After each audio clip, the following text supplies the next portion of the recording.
What up, sports fans? I'm Paulo Camacho, and this is the Macho Sports Report, where I talk to you about the sports stories that matter to me, hopefully matter to you. Did you hear, guys? Did you hear? Yao Ming is being inducted to the Naismith Basketball Hall of Fame! Yay! I'm sure a lot of you remember Yao Ming, right? He was considered the next big thing in professional sports, both literally and figuratively, at the turn of the century. And teams were salivating when he was available in the 2002 NBA draft. When the 7'6" phenom was drafted first overall to the Houston Rockets, the comparisons to another legendary Rockets center, Hakeem the Dream Olajuwon, were pretty accurate out of the gate, and throughout much of his injury-shortened 8-year career. He averaged 19 points, 9.2 rebounds, and 1.9 blocks per game, and pretty much was the cornerstone of that franchise. Yao made the Rockets highly relevant in an era where the Lakers reigned, and Shaquille O'Neal was literally the big man on campus. As dominant as Shaq was at the time, some are questioning who is better when Yao was in his prime. Then injuries to Yao's feet sadly ended his NBA tenure in 2011. Because of this, there are some detractors that would question Yao's Hall of Fame credentials. After all, he only played for 8 years, and said injuries limited the lovable big man to an average of 53 games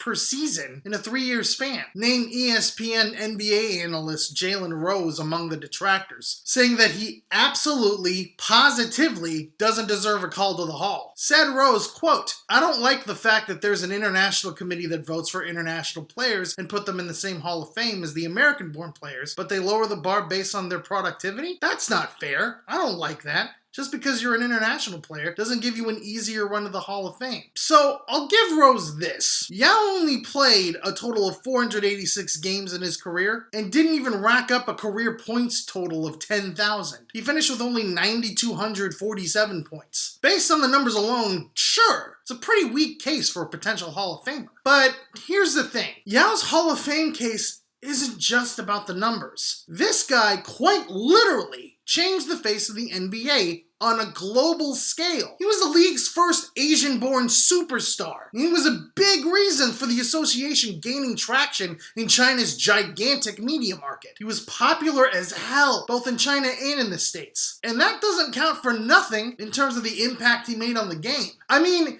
even when he was missing games left and right near the end of his career, he was still being voted unanimously into the All-Star game. As a matter of fact, he was actually voted into the All-Star game every year of his career. I'll give you one guess as to why.